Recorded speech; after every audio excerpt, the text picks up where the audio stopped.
Nós vamos continuar agora a série Corações Saudáveis.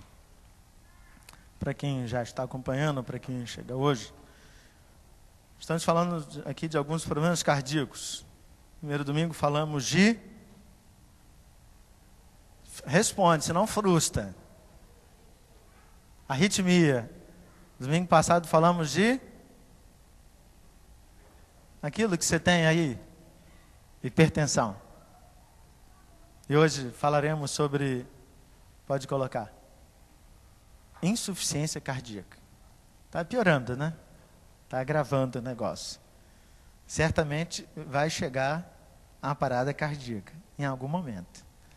Mas ainda não chegamos lá. Bem, quando abrimos a palavra do Senhor, nós oramos e pedimos que Deus ilumine o nosso entendimento. E Deus sempre faz isso. Deus sempre fala.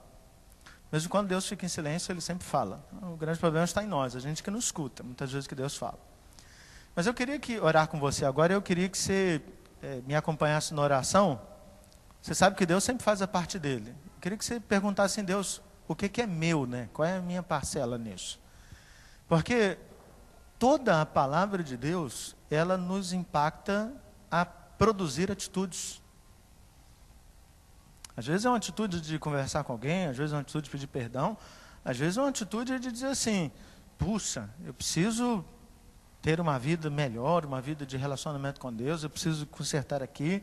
Não pense que são conclusões suas, não. Deus está levando você a essas conclusões, mas tem uma parte que é sua. Então eu queria que você orasse agora e perguntasse assim, Senhor, que esteja claro para mim o que é meu e que eu tenha coragem, não apenas coragem, mas que o Senhor me dê forças para fazer aquilo que é meu. Porque senão nós podemos parar numa bela e boa mensagem. Ou numa mensagem, tirando boa e bela, né? É preciso orar e colocar então a nossa vida diante do Senhor em disposição e pedir, Senhor, eu estou aqui não apenas para aprender, não, mas para fazer aquilo que o Senhor quer que eu faça. Queria que o Senhor orasse, em silêncio, alguns segundos. Feche seus olhos. Você quer ficar de joelhos, fique. Mas fale com Deus. Abre o seu coração.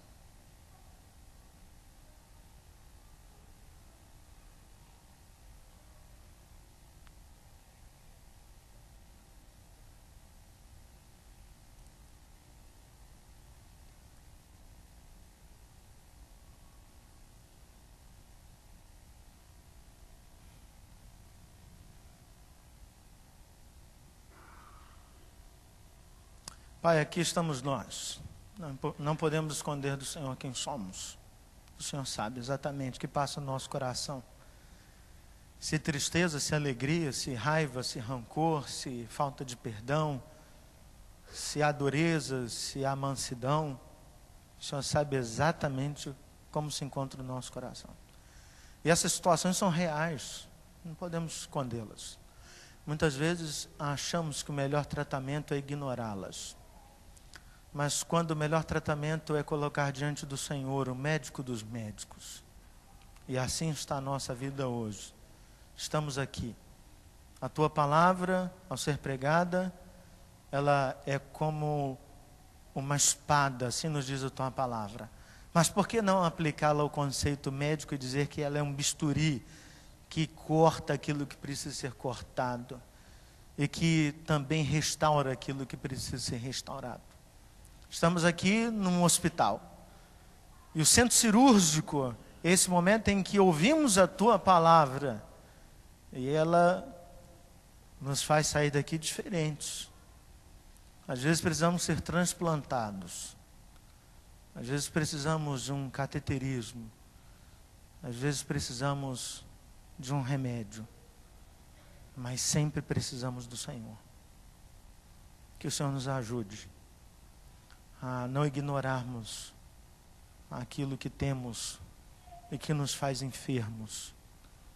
Que o Senhor nos ajude, ó Deus, nos dando disposição para sairmos daqui de fato como pessoas com um novo coração. Pessoas que têm uma vida diferente. Pessoas que têm agora dentro de si não um coração humano, mas o coração do Senhor Jesus. Que o Senhor assim nos abençoe. Iluminando não apenas a nossa mente, mas operando dentro do nosso coração. Em nome de Jesus que nós pedimos e nós agradecemos. Amém.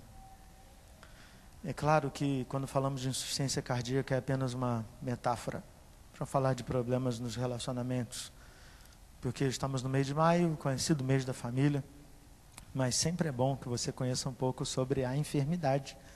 Então, o pessoal de mídias vai jogar um vídeo agora para falar dessa enfermidade. Então, preste bastante atenção.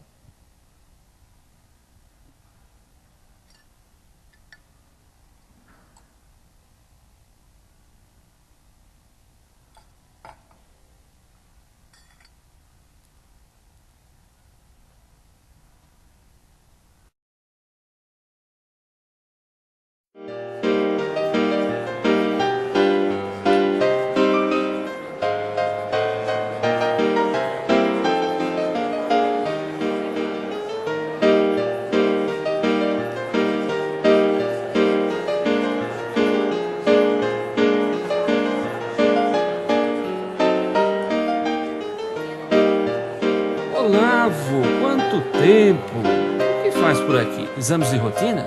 Mais ou menos. Venha, venha, vamos tomar um café.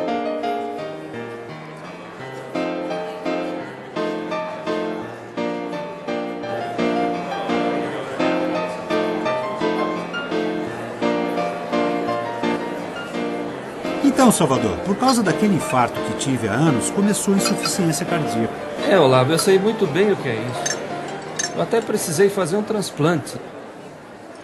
E reconheço como é importante saber lidar com a insuficiência cardíaca, tomar os remédios direitinho e seguir as orientações. Meu médico explicou tudo isso. Insuficiência cardíaca não é mesmo fácil, mas também não é tão difícil entender.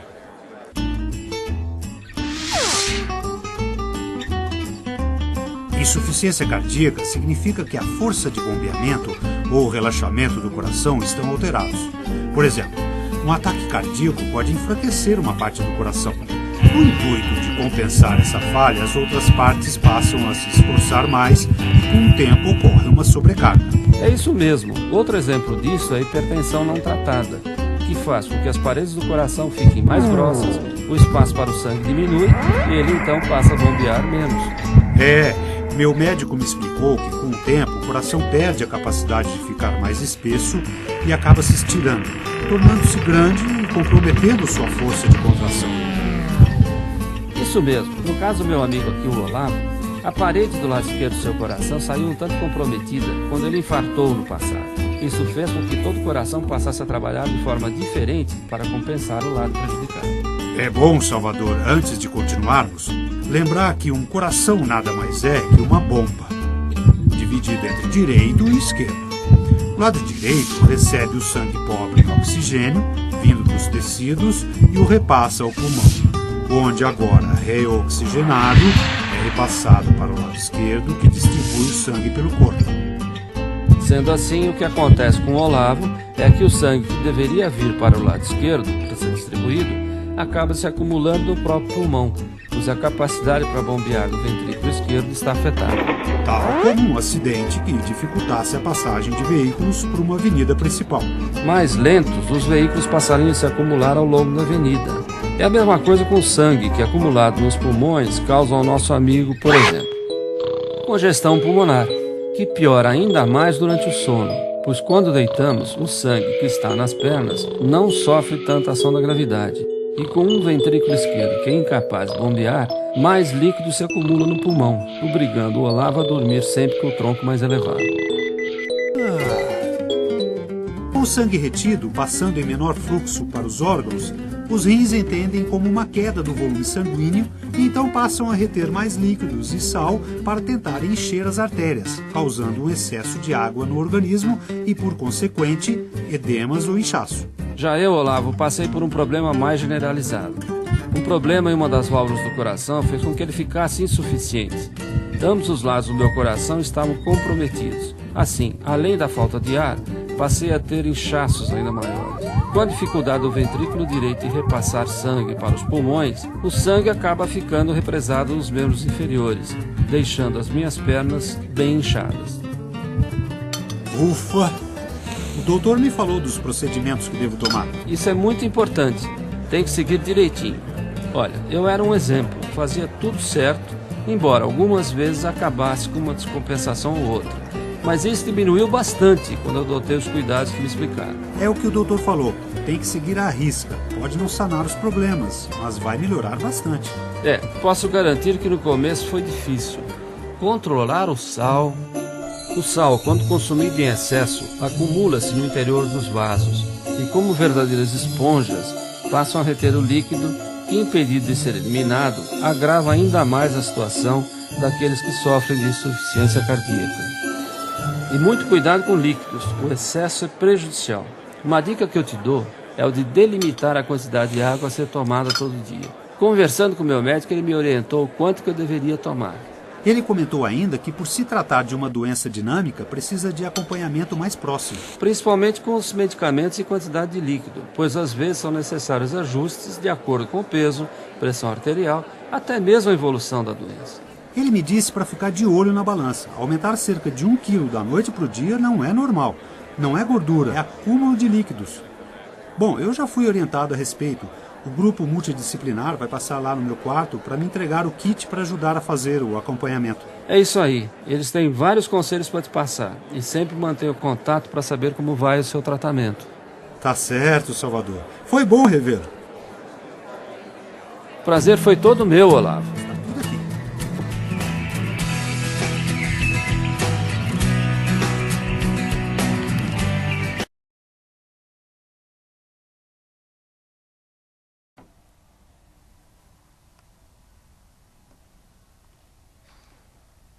Bem, vamos ler o texto bíblico? Quero ele vai projetar aí para nós. Vamos ler juntos? Filhinhos, não amemos de palavra nem de boca, mas em ação e verdade. Você pode repetir sem olhar para aqui? Vamos lá.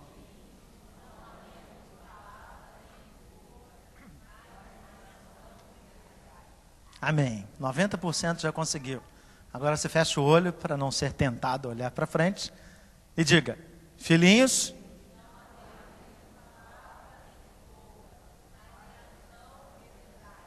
ok. Vamos pensar um pouco sobre a nossa vida. Não tem jeito, a nossa história vai nos marcando. Nós entramos em batalhas na vida e tolo é quem pensa que sai de algumas batalhas sem estar ferido, né? Ou no mínimo sujo de sangue. A gente luta muitas vezes com várias questões e essas questões vão nos marcando. Nós achamos que vamos aprendendo. Eu aprendi com aquela situação, se eu passar por ela de novo, não sofrerei. A gente se engana. Tudo que a gente aprende é bom. E eu vou responder, não, nem tudo que a gente aprende é bom. Às vezes uma amizade te trai, por exemplo. Você aprende, então, a não confiar nas pessoas.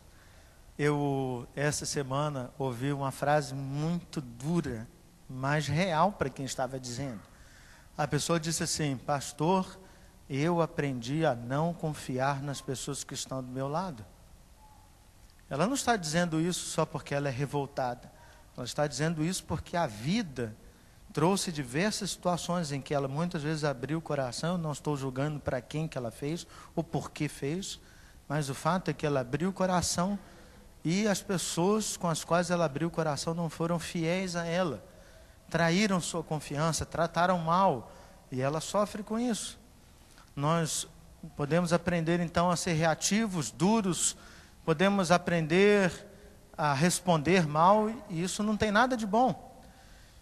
Então, a vida é sim uma escola, um aprendizado, mas a grande questão é como é que a gente chega. O tempo é cruel. Uma das observações do vídeo, né, de algumas características, ele falou a hipertensão, tal. E ele disse, com o tempo, nosso coração tende a... Gente, que verdade, com o tempo, de fato. Parece que a gente não vai ficando mais sensível, mais alegre, mais disposto. Vai acontecendo o inverso. A gente vai ficando menos exposto, a gente tolera menos. Alguns até dizem que vão chegar na determinada idade, graças a Deus ainda não cheguei a essa idade, são rabugentos. E eles acham que isso é normal. Não, não deveria ser. Não deveria ser. Aprenderam duras lições com a vida e se transformaram em coisas terríveis.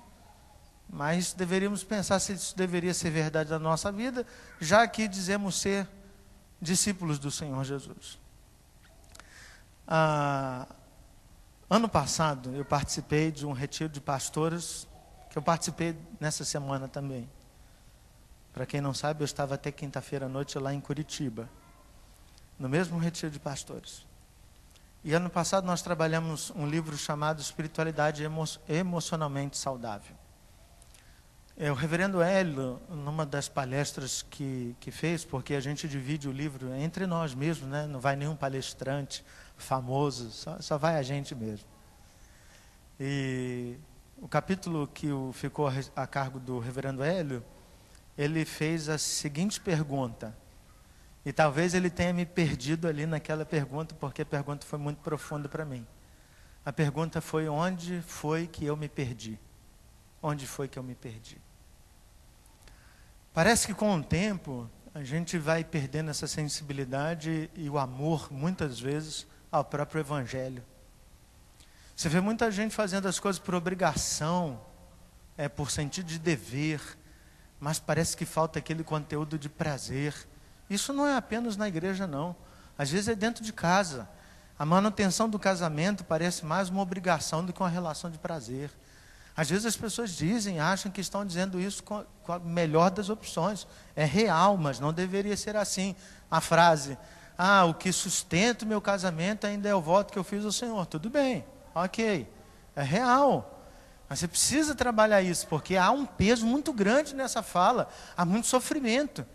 Casamento, relacionamento não é lugar para ter sofrimento, não. Se a gente sofre é porque o problema é nosso, não é um problema de Deus. Deus nos dá condições. E muitas vezes a gente, como crente, não faz aquela pergunta: onde é que foi que eu me perdi? A gente se perde no meio do caminho aí, a gente fica mais ranzinza, mais cruel, mais duro, mas não deveria ser assim.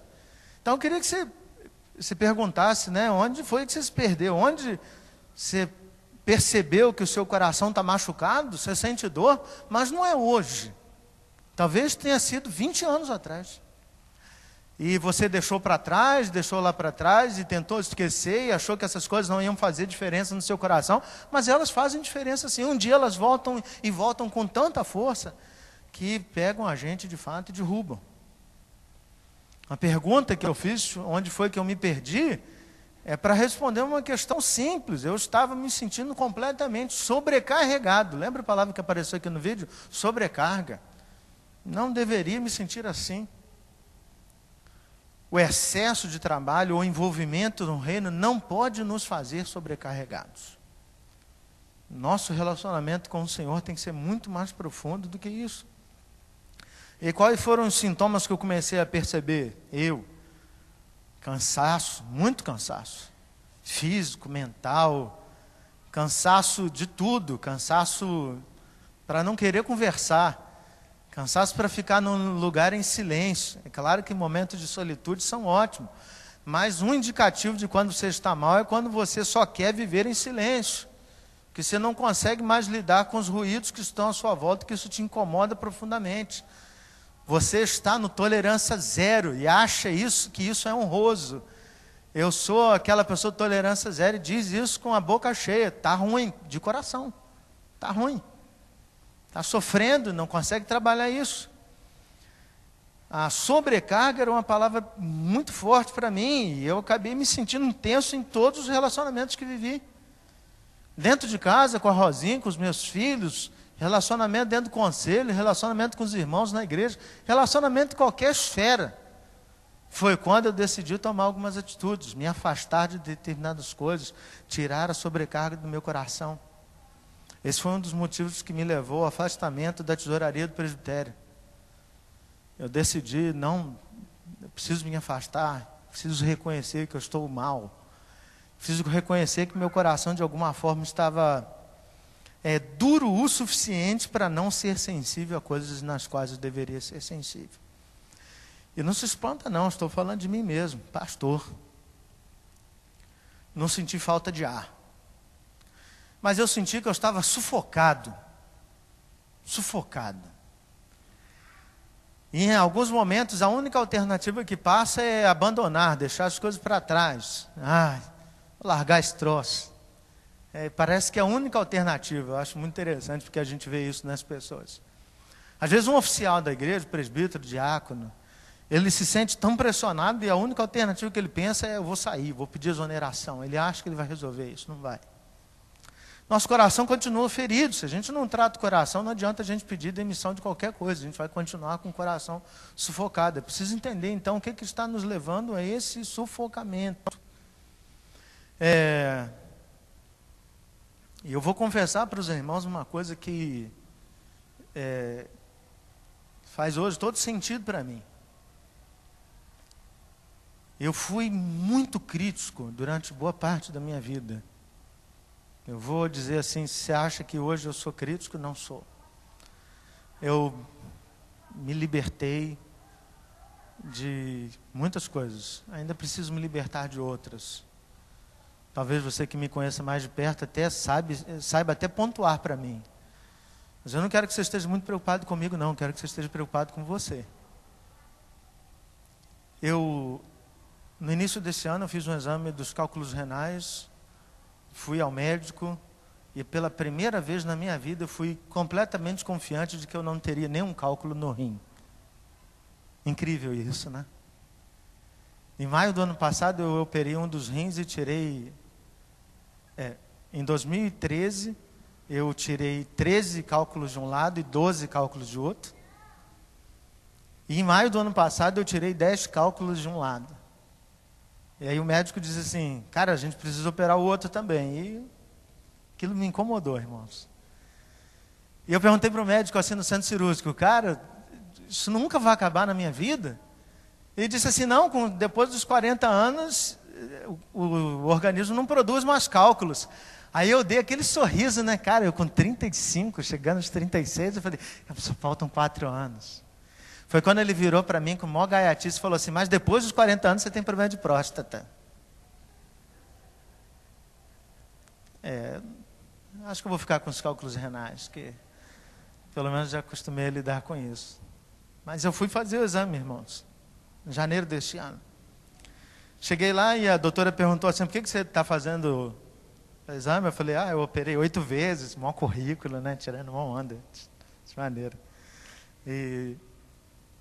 E ela perguntou assim: mas você tem cálculos? Eu falei: devo ter, doutor. Mas seja o que Deus quiser.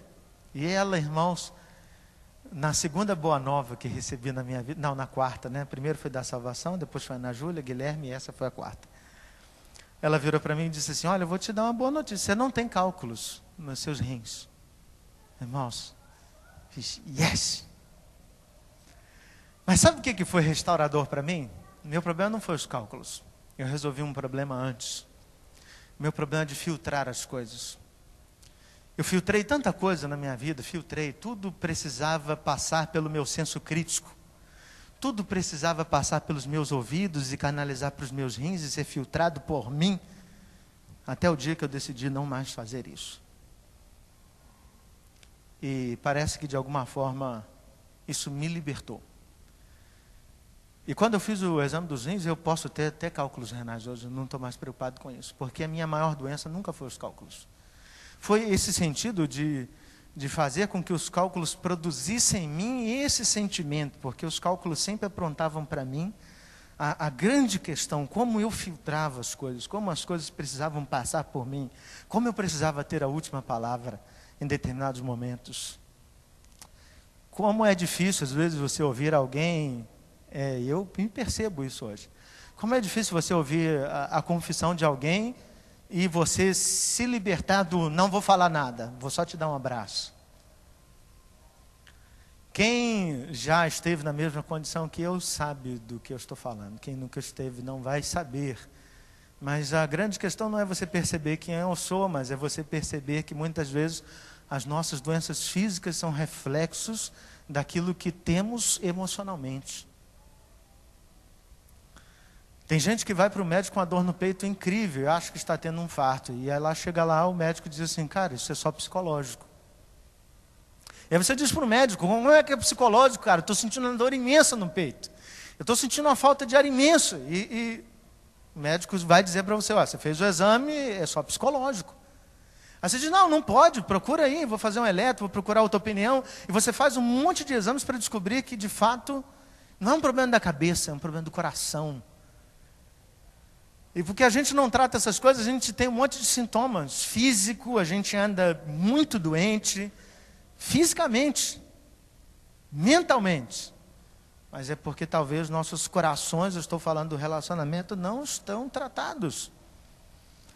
Não existe remédio melhor do que você acordar de manhã, você olha para a sua esposa e você tem um relacionamento que lhe permite dizer, amor, eu te amo, eu estou apaixonado por você, se eu pudesse eu casava contigo de novo. E quando eu voltei quinta-feira, cheio de amor para dar pela Rosinha, né? Ausente da minha esposa desde segunda-feira, a Ana Júlia virou para nós e disse assim, pode beijar na boca, papai. E aquilo foi maravilhoso, né? Porque eu recebi a liberação oficial para aquilo. Mas, se eu estou bem, não tem problema, eu levanto às 4 da manhã com todo prazer. Porque o meu relacionamento com a minha esposa me faz ficar bem, o meu relacionamento com os meus filhos me faz ficar bem. Eu venho para a igreja prazeroso. Se você recebeu um atendimento na sexta-feira, depois que eu cheguei de Curitiba, irmãos, você conheceu o melhor pastor do mundo. Feliz, radiante, como eu estou hoje. Como eu estou hoje. Completamente leve, coração leve mesmo. Mas a gente está assim, está bem, mas quando a gente está mal, irmãos, tudo está ruim. O sermão está ruim, o louvor está ruim, está tudo ruim. Está tudo desafinado. Nada bate os nossos ouvidos, as coisas estão ruins. Tudo isso nos leva a esse texto maravilhoso. Não amemos de palavra, nem de boca, mas em ação e verdade. Como é que é possível alguém amar de palavra e de boca e não de ação e de verdade? O texto bíblico está apontando para uma coisa simples. A gente pode falar, pregar, ensinar, mas a prática ser completamente distante disso. A gente pode dizer que ama as pessoas, mas a gente não consegue amar os nossos filhos dentro de casa.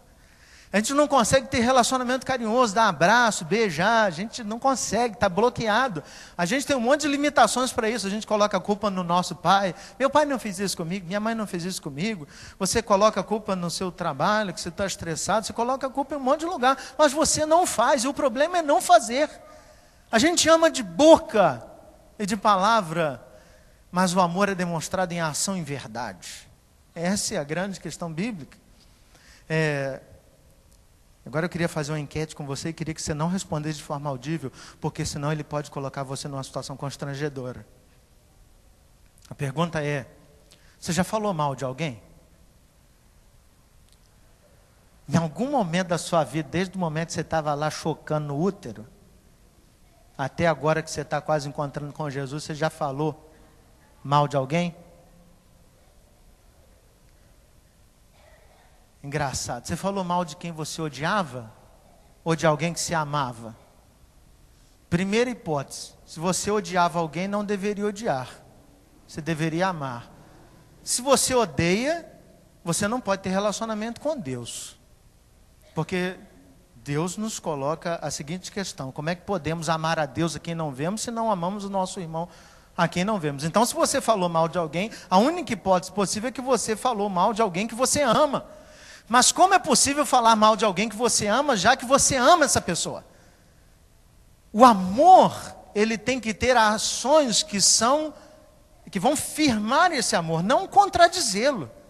Falar mal não é um lapso, é um questionamento que a gente deveria fazer a respeito daquilo que a gente tem como concepção do amor. Mas por que existe essa desconexão? Por que a gente pode chegar ao ponto de amar de palavra e de boca e não de ação e de verdade?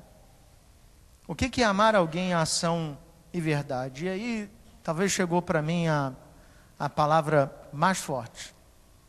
E é uma palavra que me incomoda muito, a palavra que chama intencionalidade. Vou contar uma história para os irmãos. Quando nós recebemos aqui o André e o Rafael para os projetos de plantação, nós vamos fazer uma avaliação com eles chamada do CTPI, Centro de Treinamento de Plantadores de Igreja, lá na Igreja Presbiteriana Chácara Primavera, em Campinas. E aí fomos lá. Rafael era solteiro, o André foi com a Carolina, já casado, e eu fui com a Rosinha, e a gente já tinha a Ana Júlia, foi em 2010. E aí chegamos lá, o Rafael fez a avaliação dele, o André fez a avaliação, e eu fiz a avaliação também. Na minha avaliação eu disse que eu não estava ali para plantar igreja nenhuma, mas como a gente estava apoiando 2 projetos de plantação, eu precisava entender sobre o processo de plantação, sobre o que eles estavam passando, para eu poder caminhar com eles de forma que fosse coerente a todo o processo. E aí o relatório, produz um relatório dessa entrevista, um relatório sobre a sua avaliação. Veio uma nota, cara, eu recebi uma nota como pastor, maneiro, né? Conceito médio-alto, até que eu fiquei bem. E veio uma palavra na minha avaliação que doeu quando eu li. Fiquei muito invocado com aqueles caras. E veio assim: falta de intencionalidade. E eu fui dentro do carro, a gente foi de carro, né? E eu fui de Campinas até o Rio de Janeiro falando com a Rosinha. Como é que falta intencionalidade? Prego todo domingo na igreja, como é que falta intencionalidade? Todo domingo eu falo. E fui, até cheguei invocado. A Rosinha ouviu isso umas 300 vezes. Minha mulher me ama, irmãos. Depois de tudo que eu sou, ela me ama, né?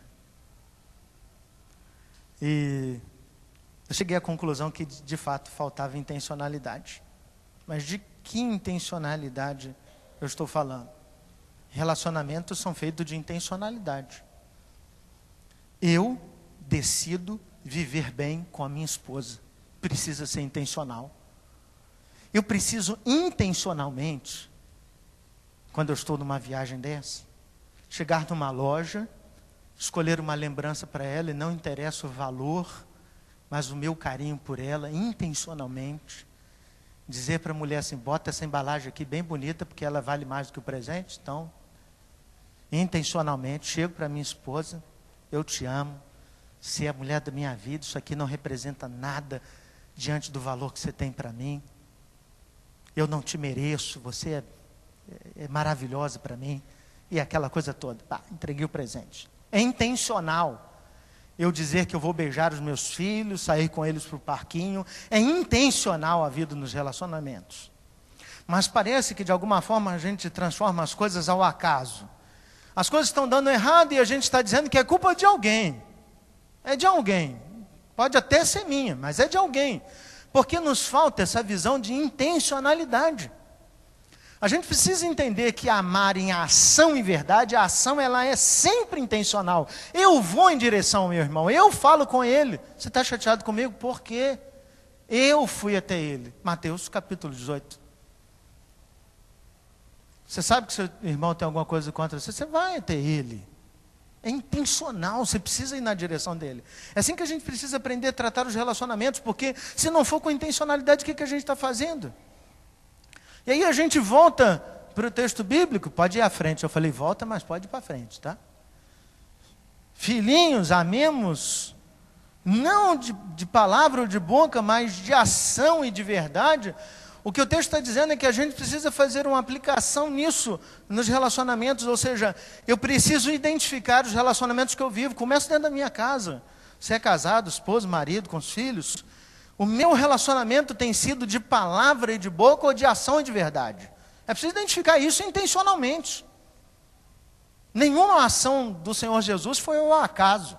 Foi intencional. Onde Jesus estava é porque ele tinha intenção de falar com aquela pessoa, de agir na direção daquela pessoa.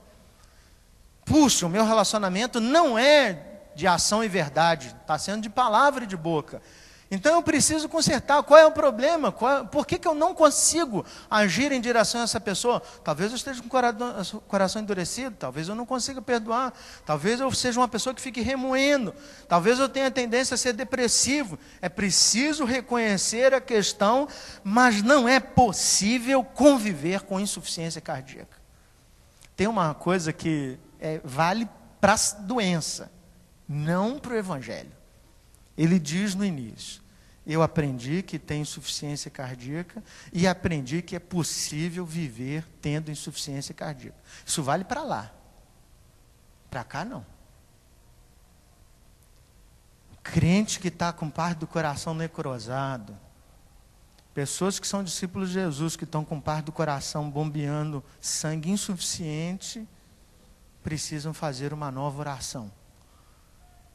Cria em mim, ó Deus, um coração puro. Eis aí a razão por que Davi faz oração. Eis a razão por que Davi se entende bloqueado, dividido, incapaz de fazer aquilo que agrada a Deus, mas ele entende que o pedido a Deus resolve essas coisas. Mas não é possível viver com insuficiência cardíaca. Eu queria que você visse o restante do vídeo e prestasse atenção nessa parte, porque em alguns detalhes.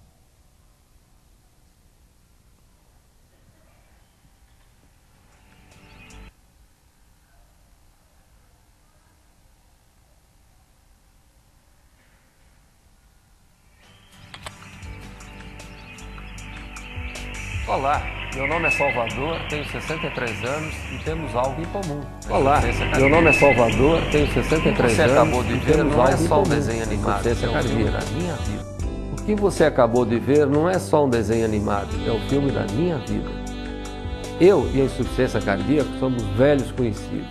E ao longo do tempo, passamos a nos conhecer, a nos relacionar, a nos aceitar e principalmente a nos respeitar. Quando ela surgiu, a minha primeira sensação foi que ela havia vindo para tomar conta da minha vida. Ou melhor, ela havia chegado para roubar completamente o meu prazer de viver. Como certas coisas não têm mesmo remédio, quando elas surgem, o jeito é achar uma maneira de conviver com elas, descobrir uma nova forma de viver que necessariamente não será ruim. Sabe que com o tempo eu passei até a me dar relativamente bem com a insuficiência cardíaca? Completamente contra tudo aquilo que eu imaginava, e isso foi uma enorme surpresa para mim, os exercícios físicos passaram a me ajudar muito. Constatei que era completamente equivocada a ideia de que uma pessoa acometida pela insuficiência cardíaca estaria condenada a passar o resto da sua vida sentado numa poltrona. Uma reabilitação cardiovascular adequada e equilibrada melhora em muito o nosso quadro e principalmente a nossa disposição. Na área da insuficiência cardíaca é incrível como a medicina evolui com extrema rapidez. Com frequência iam surgindo novos medicamentos e procedimentos que sempre me surpreendiam. Daí a enorme importância de mantermos um acompanhamento constante com os nossos médicos e tomar as medicações prescritas com todo o rigor. E isto é algo que só depende de nós. Claro que muitas vezes eu resistia a aceitar que era portador de uma doença e confesso que em algumas vezes não fui completamente verdadeiro com o meu médico. Só quando percebi que isso não me ajudava em nada foi que passei a melhorar. O perfeito ajuste da medicação só pode ser feito pelo médico, mas ele depende basicamente do que dizemos a ele. Mas você deve estar se perguntando sobre como me arrumei com as tão faladas restrições que a insuficiência cardíaca nos impõe. Bem, comigo foi assim. Aprendi a saborear o prazer de um descanso quando o cansaço nos surpreende. O uso de pouco sal me propiciou a descoberta de novos sabores, alguns até incríveis. Andar mais vagarosamente me transformou em um observador atento de tudo à minha volta. Com isso passei a descobrir muitas coisas novas, as quais antes eu nem notava. E com relação à restrição de ingestão de líquidos, você deve estar se perguntando também como é que foi. Inicialmente eu resisti a aceitá-lo. Porém, logo percebi que as consequências disso eram muito ruins. O preço que pagamos com excesso de líquido é muito alto, não vale a pena. Quando percebi que ao me manter dentro dos limites que me foram estabelecidos eu me sentia muito melhor, aceitei o fato e deixei de sofrer com isso. Esses limites variam de pessoa para pessoa. O truque de colocar numa garrafa dividida em 4 partes toda a água que poderia ingerir num dia funcionou muito bem. E era muito prazeroso ao deitar verificar que ainda havia um restinho de líquido que eu poderia ingerir à noite caso viesse a necessitar. Mascar umas pedrinhas de gelo seguido de uma boa goma de mascar, diet é claro, nos dá uma sensação tão refrescante que torna a necessidade de água assim ingerida muito menor. Chupar uma laranja, uma mexerica, já que elas são líquido também, passou a ser um ritual para mim. Cada gomo passou a ser aquele gomo e não apenas mais um. Todos esses conselhos associados à medicação correta, na maioria dos casos funcionam bem e reduzem muito os sintomas. Mas em alguns casos, além da medicação, torna-se necessário outros tipos de procedimento, inclusive o transplante de coração, que foi o que acabou acontecendo comigo. Quando ficou clara a indicação do transplante, eu confesso que fiquei completamente atordoado, senti muito medo e isso aconteceu justo no momento em que eu já havia conseguido estabelecer um relacionamento até bastante amigável com a minha insuficiência cardíaca. Bem, hoje, já decorridos vários anos após o transplante, ainda guardo certos hábitos de minha convivência com a insuficiência cardíaca. Não perdi, por exemplo, e agora é só por puro prazer, o hábito de comer com pouco sal, de verificar o peso com certa frequência e assim regular a abertura da minha boca. Não deixei de fazer as minhas caminhadas. Tudo isso continua me fazendo muito bem. Me sinto mais jovem. Para finalizar, espero que esse testemunho da minha experiência sirva para ajudá-lo no seu tratamento. Fique com o meu abraço.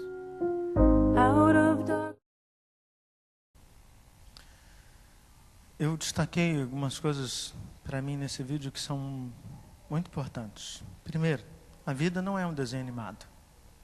A gente sempre passa vídeos engraçados sobre problemas muito graves. E parece que as coisas ficam mais leves, mas elas não podem ficar menos reais. O problema dos relacionamentos é um problema real. E ele é um problema tão real que tem uma coisa no vídeo que me chama muita atenção. E talvez seja por isso que a filmagem foi feita tão de perto, assim, de lado. Os olhos vermelhos de alguém que chora quando lembra. Lembra da dor, lembra do sofrimento, lembra de tudo que já passou. Outro aspecto muito interessante é que ele resistiu muito tempo para tratar as coisas. Poxa, irmãos, tem uma lição na vida que eu tenho aprendido se a vida pudesse voltar um dia, um mês, um ano, a gente voltaria atrás com algumas decisões. Mas não é assim. A gente toma decisões e acaba colhendo fruto dessas decisões. A gente sofre às vezes por causa disso. Mas de tudo isso, o que mais me chamou a atenção foi o não ser verdadeiro com o médico. Eu parei para pensar na relação, porque, como eu já falei, a gente não está aqui para tratar de um problema cardíaco, porque isso você faz com um médico, mas é de pensar no nosso relacionamento com Deus, é de quantas vezes você não foi sincero com o seu médico, que é Deus. A gente às vezes chega para Deus com as respostas prontas. Senhor, eu estou sofrendo disso, disso, disso e disso. Mas é mesmo? Será que é isso? Quantas vezes eu disse para Deus aquilo que eu achava que Ele deveria fazer? Senhor, eu acho que deveria fazer. E é claro que colocar a minha vontade é importante, eu preciso aprender isso, mas muito mais importante é entender se eu estou sendo sincero com profundidade do coração, mas pedindo que Deus trate também essa minha sinceridade, porque eu sei que essa sinceridade não é boa. A questão não é ser sincero ou ser mentiroso, mas é o quanto eu quero que Deus mexa com coisas que doem. Puxa, irmãos, eu já disse isso aqui. Deus trabalha com barro, Deus molda barro. Com vaso Deus quebra. Às vezes nós somos vasos prontos. A gente sabe exatamente o que precisa e coloca isso diante de Deus. Mas a gente ouve as mesmas coisas, às vezes todo domingo, o Evangelho, que nos diz que o Senhor está aqui, Ele está falando, Ele com sua graça quer nos usar, Ele quer nos moldar, mas parece que a gente age como vaso. E parece que algumas coisas não mudam, existem verdadeiros cânceres na nossa vida, um câncer real, e muito pior do que um carcinoma, que um linfoma, ou qualquer outra coisa que o INCA possa diagnosticar. São coisas que corroem a nossa alma, que nos fazem não ser melhores discípulos, mas pessoas que nem parecem com o Senhor Jesus.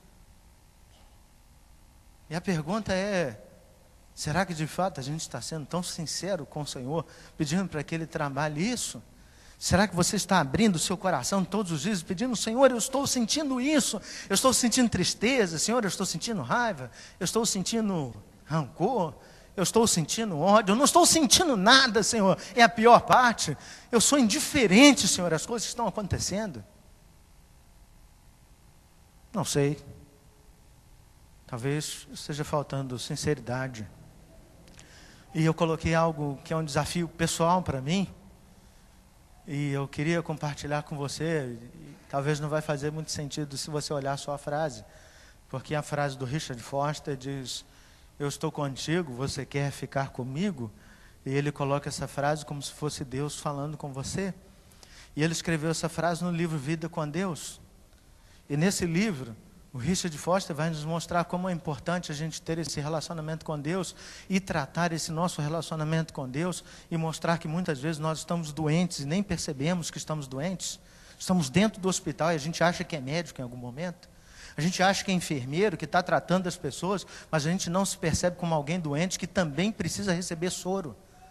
Precisa ficar deitado, de vez em quando a gente vai para a UTI porque está mal de coração, está mal de alma. E a pergunta que ele faz é, Deus sempre diz para a gente, eu estou contigo. E Ele sempre nos pergunta, você quer ficar comigo? Mas parece que a gente decide ficar sozinho. Porque sozinho é melhor, sozinho a gente vive melhor, a gente parece que toca o barco da nossa vida e vai tocando a vida e não entende que Deus está nos chamando para um relacionamento com Ele. E nesse relacionamento a gente precisa tratar das coisas.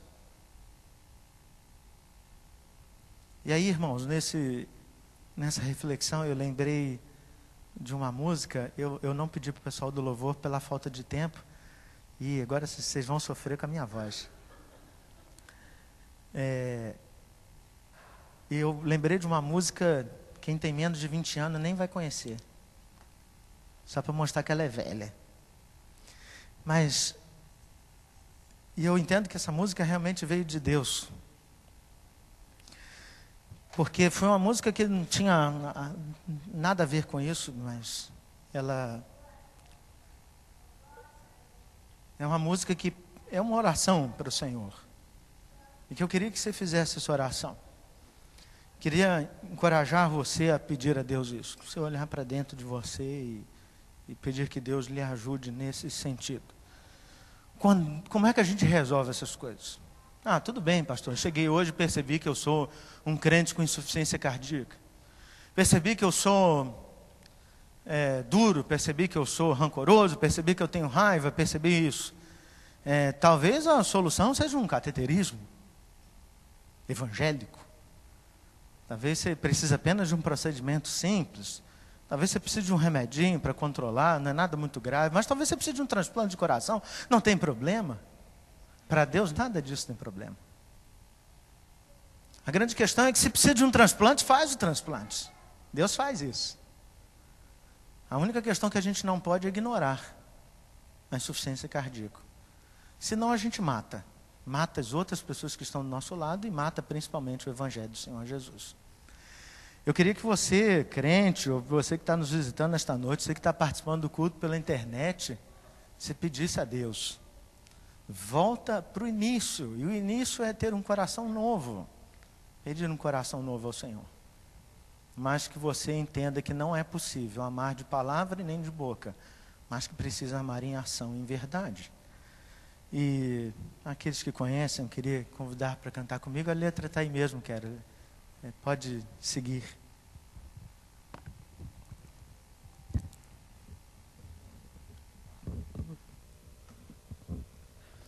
E com certeza, mais do que preocupados com a minha voz, e lembrem, né? Eu nem tenho um piano em casa. E talvez seja muito importante para você pedir isso para o Senhor.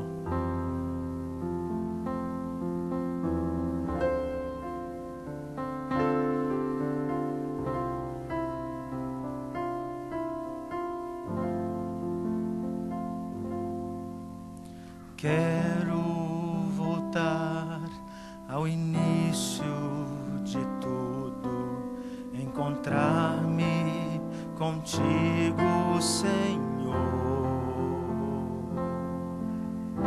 Quero rever meus conceitos, valores, eu quero reconstruir.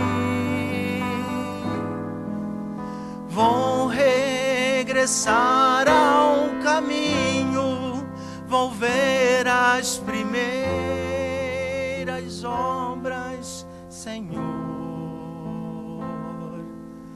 Eu me arrependo, Senhor, me arrependo, Senhor, me arrependo, Senhor. Eu quero voltar ao primeiro amor, ao primeiro amor. Eu quero voltar a Deus. Eu quero voltar ao primeiro amor, ao primeiro amor. Eu quero voltar a Deus. Se você está pronto a fazer essa oração,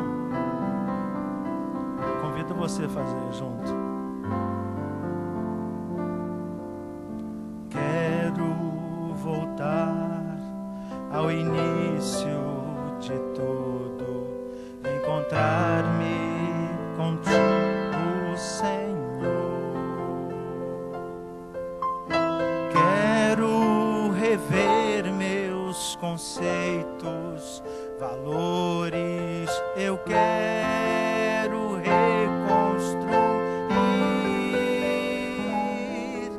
Vou regressar ao caminho, vou ver as primeiras obras, Senhor. Eu me arrependo, Senhor, me arrependo, Senhor, me arrependo, Senhor. Eu quero voltar ao primeiro amor, ao primeiro amor. Eu quero voltar a Deus. Eu quero voltar ao primeiro amor, ao primeiro amor. Eu quero voltar a Deus. A grande realidade é que é possível, né? Possível. Se você tem esse desejo, eu queria convidar você a vir à frente. Vamos orar juntos. Vamos colocar a nossa família aos pés do Senhor. Se você quer voltar ao primeiro amor, venha aqui à frente. Nós vamos orar juntos. Manifeste o seu desejo de reconstruir, de aproximar, de fazer as coisas. E vamos todos ficar em pé para orar.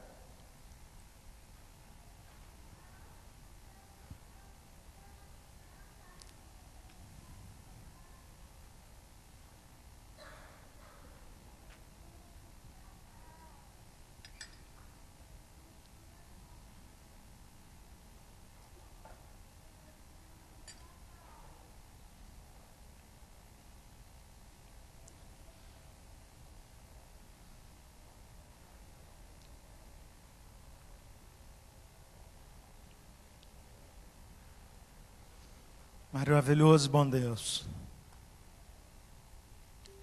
Durante muito tempo, muitas vezes,